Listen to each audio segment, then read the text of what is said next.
کہ یہ اس طرح سے نہیں ہے کہ اپنی کوئی بدماشی چلے گی، یہ ایسے نہیں ہے مبینہ بدماشی یہاں پہ نہیں چلے گی، بلکہ یہ جو اجلاس ریکوزیشن پہ بلایا جاتا ہے اور اس کے ساتھ انہوں نے وہ تحریک عدم اعتماد بھی، تو جب تک وہ پروسیس نہ ہو جائے اتنے تک آپ ملتوی نہیں کر سکتے۔ تو اب مقصد کہنے کا یہ ہے کہ جب بھی اس طرح کے انہوں نے کبھی وہ دھمکیاں دیتے ہیں، کبھی ایک کبھی دوسرا، کبھی کوئی جو ہے مطلب لائیو پروگرام میں، اب کل مالشیا پالشیا شہباز گل نے گالی دے دی رمیش کمار صاحب کو، تو اب آپ اندازہ کیجئے، اب آپ وہ کہتے ہیں کہ آپ کینسر کی جعلی دوائیاں نہیں بیچنے آئے تھے، یہاں پر بیچنا چاہتے تھے اور مجھ سے آپ نے مدد نہیں مانگی تھی۔ مطلب ہے کہ آپ نے وہ کینسر کی جعلی دوائی بیچنے دی یا مدد بھی کی اس وقت، کیونکہ وہ آپ کا اپنا M&A تھا، اور آج وہ منحرف ہو گیا ہے، اور پھر آپ خود بتائیں، پھر اس کا مطلب ہے کہ آج آپ کو بتانا بھی، اگر میں آپ کی بات ہی سچ مان لوں تو پھر کم از کم وہ اس وقت اگر جو آپ کا ہو M&A آپ کی طرف ہو، تو پھر کل کو جو آ رہے تھے بڑے مزے سے، آج لوگ ان کے PTI کے اکاؤنٹ سے وہی کلپ نکال کے، وہی تصویریں نکال کے، وہی ٹویٹس نکال کے ان کے منہ پہ مار رہے ہیں کہ کل کو جب یہ بندے آ رہے تھے تو آپ کہتے ہو وہ ایک وکٹ اور گر گئی، اب PPP کا جیالہ اب کپتان کا کھلاڑی بن گیا ہے، اور جناب مفلر ان کے گلے میں ڈال دیں جناب، اور جناب جپھیاں ڈال دیں ان کو، وہ بڑے اچھے تھے اس وقت، آج وہی جپھیاں والے اور آج وہی مفلروں والے مفلر پھینک کے PTI کے دوبارہ جا رہے ہیں ادھر ادھر، تو پھر آپ کو حیرانی اور پریشانی کاہے کی؟ یہ تو ایسے ہی ہوتا ہے کہ یا تو ہو کہ آپ اتنی کو اسٹرانگ فوٹنگ پہ کھڑے ہوں، آپ اتنے اخلاق کی کو پیک ہوں، آپ نے اپنے ایک لفظ کا پاس رکھا ہو، آپ تو کہتے ہیں کہ یہ وہ لیڈر ہیں کہ جو کہتے ہیں کہ یو ٹرن جو نہیں لیتا وہ عظیم لیڈر ہوتا ہی نہیں ہے، تو آپ کے لوگوں نے بھی ابھی یو ٹرن لیا ہے میرے بھائی، ٹھیک ہے آپ کی یہ جو پارلیمنٹیرینز ہیں انہوں نے بھی یو ٹرن لے کے وہ عظیم لیڈر بن گئے ہیں، ٹھیک؟ تو بات یہ ہے کہ آپ تھوڑا سا حوصلہ رکھیں، میرا خیال ہے اب آپ گنتی روکیں یا اجلاس ملتوی کریں یا کچھ بھی کریں، آپ بچنا محال ہے۔ جیسے وہ آسمہ شیرازی صاحبہ نے لکھا تھا کہ اب چاہے کالے بکروں کا خون بہے یا وہ سردار چڑھیں یا کبوتروں کا خون بہایا جائے یا پتلیوں میں سوئیاں چبوئی جائیں یا اس طریقے سے جو بھی ہونا، تو وہ معیشت بچنے والی نہیں ہے۔ میں وہی کہتا ہوں کہ اب چاہے آپ اسمبلی کے اجلاس ملتوی کریں، چاہے گنتیوں میں ہیرا پھیری کریں، چاہے آپ جلسے کر لیں، چاہے آپ دنگا فساد کر لیں، اب بچنا مشکل ہے۔ اب بہت سارے معاملات ایسے گمبھیر ہو گئے ہیں، اس طریقے سے آپ ہو سکتا ہے کہ 1 مہینہ لے لیں، ہو سکتا ہے آپ 2 مہینے لے لیں، لیکن الٹیمیٹلی اب اس میں پتہ ہی صورتحال میں مسئلہ کیا ہے؟ اس صورتحال میں معیشت مزید تباہ ہو رہی ہے، اس صورتحال میں دکاندار تاجر اپنے اپنے ریٹ روز کے حساب سے، ان کو پتہ ہے جب حکومت اتنی مصروف ہے کہ کابینہ کا اجلاس بھی نہیں بلا رہی، مسلسل 4تھا کابینہ کا اجلاس ملتوی ہو رہا ہے، انہوں نے ادھر کدھر دیکھنا ہے؟ انہوں نے اس کو کیا دیکھنا ہے؟ اور اس کو کیا، وہ جو ہولڈنگ والے ہیں، وہ جو ذخیرہ اندوز ہیں، یہ آپ میری گواہی دیں گے سارے، وہ اپنی جگہ سرگرم ہو گئے ہیں، پس ہم رہے ہیں بیچ میں۔ تو اب بات یہ ہے کہ اجلاس، بہت سارے لوگ کہہ رہے ہیں کابینہ کے اجلاس کیوں نہیں بلا رہے، وہ بھی اسی وجہ سے کہ بہت سارے وزراء غائب ہیں، وہ نہیں گنتی پوری ہوتی، وہ اور بے عزتی ہوتی ہے۔ اب اپنی پارلیمانی کمیٹی کا اجلاس کیوں نہیں بلایا جا رہا؟ بہت سارے لوگ نہیں آئیں گے، بہت سارے وزراء بھی نہیں آئیں گے۔ خود رمیش کمار صاحب نے کہا، ان کی اپنی پارٹی کے M&A ہیں، اور انہوں نے کہا ہے کہ 3 وزراء بھی چھوڑ چکے ہیں، ٹھیک ہے؟ اب آپ آئیں گے، جس کا میں نے کہا آپ کو، میں نے یہ تھم نیل پہ لگایا کہ وہ وزیر صاحب جو راتوں رات اپنا سارے انتظامات مکمل کر چکے ہیں، بتایا جا رہا ہے وہ کوئی اور نہیں ہے، وہ وزیر داخلہ صاحب ہیں، جی ہاں، شیخ رشید صاحب۔ شیخ رشید صاحب نے بڑا ایک عجیب و غریب ڈاکومنٹ بنوایا ہے، اور بتایا یہ جا رہا ہے، ذرائع بتا رہے ہیں کہ انہوں نے پولیس سے پولیس کا جو لوکل یعنی عوامی سینٹر، ویلفیئر سینٹر ہوتا ہے اور مرکز، تو اس سے انہوں نے ایک کیریکٹر سرٹیفکیٹ بنائی ہے۔ اب کیریکٹر سرٹیفکیٹ کوئی بچے بناتے ہیں یا بڑے بناتے ہیں یا جو وہ جوان بناتے ہیں، جو ان کو کیریکٹر سرٹیفکیٹ، آپ کو پتہ ہے پہلے اسکولوں میں بنتی تھی، تو اب چونکہ جب سے دہشت گردی وغیرہ یا اس قسم کے، تو کیریکٹر سرٹیفکیٹ تھانوں سے یا انہوں نے پھر یکجا کیا ہوا ہے مختلف شہروں میں کہ اب اسلام آباد میں بھی ایک عوامی ویلفیئر سینٹر یا مرکز ہے پولیس کا، تو وہاں سے بھی وہ کیریکٹر سرٹیفکیٹس بنتے ہیں تاکہ وہ کہیں نہ، اچھا ایک تو یہ ہوتا ہے اس کا پرپس کہ کوئی نوکری کسی نے حاصل کرنی ہو یا نوکری ہو تو وہ ان کا محکمہ پرائیویٹ یا سرکاری وہ کنڈیشن لگاتا ہے ساتھ کہ جی آپ نے جو ہے نا، تو اب شیخ صاحب نے تو کوئی نوکری حاصل کرنی نہیں، جو آلریڈی کی ہوئی ہے اس کے بھی لالے پڑے ہوئے ہیں، وہ بھی جا رہی ہے۔ تو اب شیخ صاحب کا، اور دوسرا اس کا پرپس یہ ہوتا ہے کہ باہر نسنے کا، کہ بہت سارے لوگوں نے، بہت سارے سفارت خانوں نے، بہت سارے ملکوں نے یہ کنڈیشن لگا رکھی ہے کہ آپ جب آئیں گے تو آپ کو اپنی پولیس سے، اپنی انتظامیہ سے، اپنی حکومت سے کیریکٹر سرٹیفکیٹ کہ کہیں ہمارے ہاں دہشت گرد تو نہیں آ رہا، کہیں ہمارے ہاں، کیونکہ وہاں کو مسئلہ کرے تو بعد میں وہی کہتے ہیں کہ وہ اپنے اپنے ملک رسپانسیبل ہوں کہ جی آپ نے اس کو کیریکٹر سرٹیفکیٹ کیسے دے دیا تھا اس بندے کو، تو وہ بڑی ایک جانچ پڑتال کے بعد دیا جاتا ہے۔ تو شیخ صاحب نے بھی کیریکٹر سرٹیفکیٹ حاصل کر لیا ہے۔ اب اللہ ہی خیر کرے کہیں ایسا نہ ہو شیخ صاحب جلسے سے پہلے ہی نس جائیں، یا پھر کوئی ایسا ہی صورتحال ہو گڑبڑ ہونے لگے، تو شیخ صاحب تو وہ ہیں نا کہ جب آپ کو یاد ہے کہ انہوں نے غالباً دبئی چلے گئے تھے نا، اور وہاں جا کر کہ جی میں تو بھاگ گیا تھا جب یہ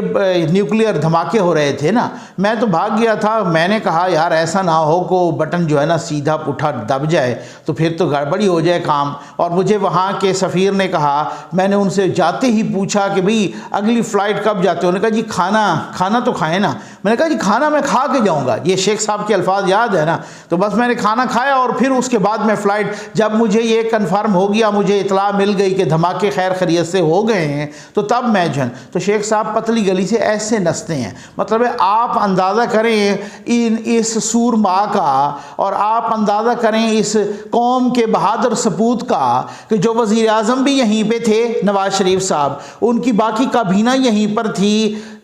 سائنسدان یہیں پر تھے، آرمی چیف، تینوں سروسز چیفز بھی یہیں پہ تھے، پوری قوم بھی یہیں پہ تھی، ایٹمی دھماکے ہو رہے تھے اور یہ قوم کے بہادر سپوت پتلی گلی سے نکل کے وہاں بھاگ گئے۔ تو اب آپ اندازہ کیجئے اسی طرح سے یہ بھاگنا چاہ رہے ہیں۔ پٹھے مشورے خان صاحب کو دیں گے، ان کو اڈیالہ ڈلوائیں گے، یا ان کو کہیں مچ جیل ڈلوائیں گے، یا کسی طریقے سے ان کا، خیر منظور وسان صاحب نے تو یہ بھی کہا ہے کہ میں شیخ رشید صاحب کو مچ جیل میں دیکھ رہا ہوں۔ بھائی یہ آپ میری بات لکھ لو کہ جب یہ ٹرانزیشن ہوا نا، ان میں سے بہت سارے ہوں گے مچ جیل میں، ان میں سے بہت سارے ہوں گے اڈیالہ اور کوٹ لکھپت جیل میں، کیونکہ بچت کوئی نہیں ہے، انہوں نے کوئی کسر نہیں چھوڑی،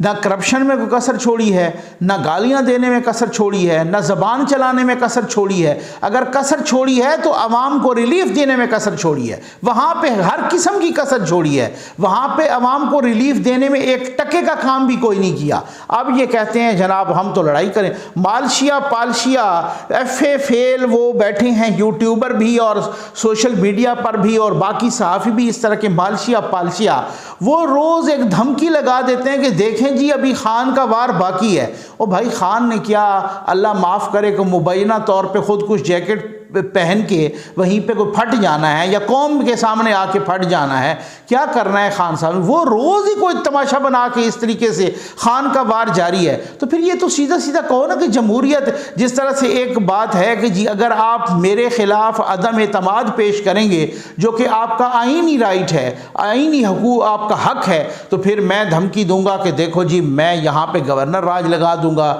میں ایمرجنسی لگا دوں گا، میں فلاں کو سسپینڈ کر دوں گا، میں اس شخصیت کو ٹرمینیٹ کر دوں گا، میں فلاں شخصیت کو اناؤنس کر دوں گا، میں اس طریقے سے لڑنے بھیڑنے کا اعلان کر دوں گا، میں اسمبلی کا اجلاس بلا کے ملتوی کروا دوں گا، میں اس طریقے سے جو ہے نا آ کے وہ جو لوگ آئیں گے ان کو دھرنے پہ مجبور کروں گا، میں یا سندھ ہاؤس پہ حملہ کر دوں گا، یا میں ٹرمپ کی طرح پارلیمنٹ پہ حملہ کر دوں گا، یا میں یہ کر دوں گا۔ تو پھر سر بات یہ ہے کہ یہ جو پٹھے مشورے دینے والے ہوتے ہیں یہ اسی طرح سے کیریکٹر سرٹیفکیٹ حاصل کر کے راتوں رات نکل جاتے ہیں، آپ کو اکیلا چھوڑ جائیں گے، آپ کو مچ جیل یا کوٹ لکھپت جیل کے لیے چھوڑ جائیں گے۔ اب حالت یہ ہے اپنے اتحادی مشورہ دے رہے ہیں، ایم کیو ایم اور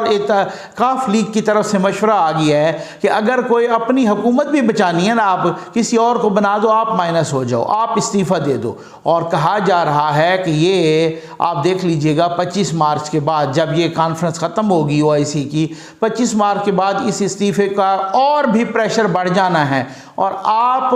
سوچیں اس وقت کے مطابق اور اس وقت کے بارے میں کہ جب اتحادی آج کل پرسوں میں یا 24 کے بعد جب بھی وہ صحیح مناسب وقت ہوگا، جیسے مونس الہی صاحب باہر گئے ہوئے ہیں اور ان کی بڑی امپارٹنٹ ملاقاتیں بھی ہونی ہیں، وہ آ کے مل کے اناؤنسمنٹ کر دیں کہ جی ہم تو آپ کے ساتھ نہیں ہیں۔ آلریڈی جو 179 کی تھی آپ کے اپنے لوگوں کی، وہ 155 ہوئی ہے، اور خیر سے یہ اتحادی بھی 17 ووٹ نکل جائیں تو پھر آپ ذرا آپ اندازہ تو کیجئے، یہ تو تقریباً کو 137-38 آپ کے آ جائیں گے، تو پھر آپ تو ٹوٹلی اکثریت ایک کولیپس کر گئے ہیں آپ۔ تو میرا خیال ہے کہ اب بہت سارا سوچنے کا، بہت ساری جب یہ اس طریقے کی چیزیں ہاتھ سے نکلنے شروع ہو جائیں نا، پھر وہ آسانی سے ہاتھ نہیں آتی، پھر بجائے اس کے کہ وہ پیچ اکھاڑنے کے، پھر بجائے اس کے کہ گراؤنڈ کا ستیہ ناش کرنے کے، پھر کوئی صلح کی طرف، پھر کوئی امن کی طرف، پھر کوئی اس طریقے سے، یہ اقتدار نہ تو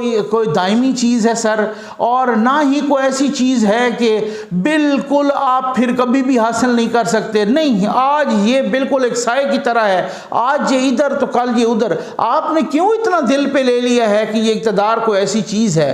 آپ نے بھی تو خود کسی کو اقتدار سے نکلوایا تھا، آپ نے بھی تو خود جو ہے نا، تو وہی مکافات عمل آپ کے ساتھ ہو رہا ہے۔ میں کبھی بھی نہیں کہتا کہ کوئی ہارس ٹریڈنگ، یا میں کبھی بھی نہیں کہتا کہ میں کوئی فلور کراسنگ کے حق میں ہوں، لیکن بات یہ ہے کہ یہ کل کی بات ہے، میں کل کی بات کہوں گا نا۔ چودھری سرور صاحب آپ یہاں سے پنجاب اسمبلی سے سینیٹر منتخب ہوئے تھے، ٹھیک ہے، اور آپ کے پاس تو اتنے ووٹ ہی نہیں تھے جتنے ووٹ ان کو درکار تھے۔ اس وقت تو آپ نے نہیں پوچھا کہ چودھری سرور صاحب آپ یہ ذرا مجھے بتائیں نا کہ آپ نے یہ ووٹ کدھر سے لی ہیں۔ اس وقت آپ چپ سادھ گئے ہیں، ٹھیک ہے نا۔ جب آپ کے بکیں تو آپ چیخنا چلانا شروع کر دیں، جب آپ کسی کے خریدیں تو آپ اس وقت، یہ جو ابھی صادق سنجرانی کے وقت اپوزیشن کے 64 کو 50 بنایا گیا، تو آپ ہمت کرتے نا، آپ کہتے یار یہ تو غلط بات ہے، یہ کس طریقے سے کہ آپ نے کسی کی میجارٹی کو مائنارٹی میں بدل دیا ہے، اور صادق سنجرانی صاحب کیسے بن گئے ہیں۔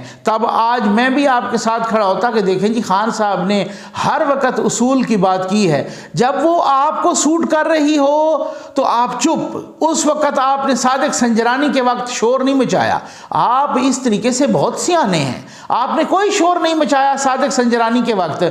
کہ اوپن بیلٹ ہونا چاہیے، خفیہ بیلٹ نہیں ہونا چاہیے، اور جب وہ صادق سنجرانی صاحب جیت گئے اور اپوزیشن ہار گئی تو پھر آپ نے خود یہ بھی نہیں کہا کہ یار یہ تو غلط بات ہے نا، یہ تو وہاں میجارٹی اپوزیشن کی تھی، ہمارا تو حق ہی نہیں بنتا، یہ صادق سنجرانی کیسے جیت گئے، یہ تو غلط ہے۔ اس وقت آپ کو جب آپ کو لگا کہ یوسف رضا گیلانی آ گئے ہیں اور ہم ہارنے لگے ہیں، تب آپ نے پھر شور چیخنا چلانا شروع کر دیا کہ جی بات یہ ہے کہ اب اوپن بیلٹ ہونا چاہیے۔ تو یہ مفادات کی جنگ ہے، یہ خود غرضی کی جنگ ہے، میں کہتا ہوں وہ بھی لڑ رہے ہیں، آپ بھی لڑ رہے ہیں، یہ کوئی آپ جہاد نہیں کر رہے، نہ ہی وہ جہاد کر رہے ہیں، سیاست اسی چیز کا نام ہے، اور یہ صرف پاکستان میں کوئی تھوڑے بہت ڈفرنس کے ساتھ تھرو آؤٹ دا ورلڈ ایسے ہی چلتی ہے۔ اس کی بہت ساری مثالیں ہیں، میں دے سکتا ہوں، لیکن اس وقت وہ ٹائم نہیں ہے ویڈیو کا۔ اب مسئلہ یہ ہے کہ اب آپ کو یہ لوگ جو چھوڑ کے جا رہے ہیں، کل یہی لوگ آپ کے پاس آ رہے تھے۔ آپ کو میں ایک چھوٹی سی مثال دوں، حالت یہ ہے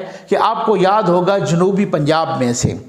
ٹکٹیں واپس کروائی گئیں نواز شریف کی، کیونکہ کہا کہ جی آپ ٹکٹ واپس کرو نون کے۔ اب ٹکٹ تو انہوں نے واپس کر دیے اور وہ آزاد لڑے۔ اب نون کے پاس اتنا بھی ٹائم نہیں تھا کہ وہ نون اپنے دوسرے لوگوں کو ٹکٹ جاری کرتی، کیونکہ وہ وقت گزر چکا تھا، وہ سکروٹنی گزر چکی تھی، وہ نشان الاٹ ہو چکے تھے، سارا کچھ۔ ایک دن پہلے انہوں نے 8 بندوں کو جو ہے نا ورغلایا اور 8 بندوں کو گمراہ کیا۔ وہ 8 کے 8 تھے یا 7 تھے 10 تھے جتنے تھے، وہ سارے کے سارے جو ہے نا انہوں نے نون لیگ کو ٹکٹیں واپس کی، وہ آزاد لڑے۔ یہ ظلم ہوتا رہا۔ اور آپ دیکھ لیں کہ جب نواز شریف صاحب نے سائن کیا ایز اے پریزیڈنٹ سینٹ کے ان کے امیدوار تھے نا، یہی سینٹ جس کا ہم کل آپ کو کلپ بھی سنوا رہے تھے، یہی جو دستخط کیے نواز شریف صاحب نے، اور اپنے کو راؤنڈ اباؤٹ 17-18 لوگ ان کے تھے اور وہ الیکشن لڑ رہے تھے۔ بابا رحمتہ ایکشن میں آیا، انہوں نے کہا کہ وہ جو نااہل ہو چکا ہے، جب وہ وزیر اعظم نہیں بن سکتا تو پھر وہ پارٹی کا صدر کیسے بن سکتا ہے؟ اس کے دستخطوں سے لوگ کیسے آ سکتے ہیں سینٹ میں؟ یہ کینسل کرو، ان کو آزاد لڑنا پڑے گا۔ تو پھر بعد میں انہوں نے شہباز شریف صاحب کو بھی صدر فوری طور پہ بنا دیا، وہ صدر ہٹ گئے، ان کو انہوں نے تا حیات قائد بنا دیا اور جناب شہباز شریف صاحب کو صدر بنا دیا، اور وہ کہتے رہے کہ بھائی ہمیں موقع تو دو کہ ہم دوسرے بندوں کو کم از کم اپنے ٹکٹس پھر دے سکیں، اور یا انہی بندوں کو شہباز شریف صاحب کے دستخطوں کے ساتھ دے سکیں۔ ان کو یہ موقع نہیں دیا گیا۔ آج بھی سینٹ میں ان کے سارے بندے آزاد ہیں، اور اسی وجہ سے وہاں ایک آزاد کا گروپ بھی دلاور خان گروپ بنوایا گیا۔ تو یہاں پہ کیا کیا کھلواڑ کیے گئے اور کس کس نے کیے، یقین کیجئے میں تو دل میں خوش ہو رہا ہوں کہ کیسے ان کے ساتھ کھلواڑ یہ کر رہا ہے، اپنا کٹ پتلی، جن کو وہ بہت سارے اپوزیشن والے مبینہ کٹ پتلی بھی کہتے ہیں اور مبینہ سلیکٹڈ بھی کہتے ہیں، وہی مبینہ سلیکٹڈ اپنے سلیکٹرز کو کیسے رلا رہا ہے۔ مزہ تو آ رہا ہوگا، امید ہے آپ کو ویڈیو پسند آئی ہوگی، مزہ آپ کو بھی آیا ہوگا۔ آپ کا بہت بہت شکریہ۔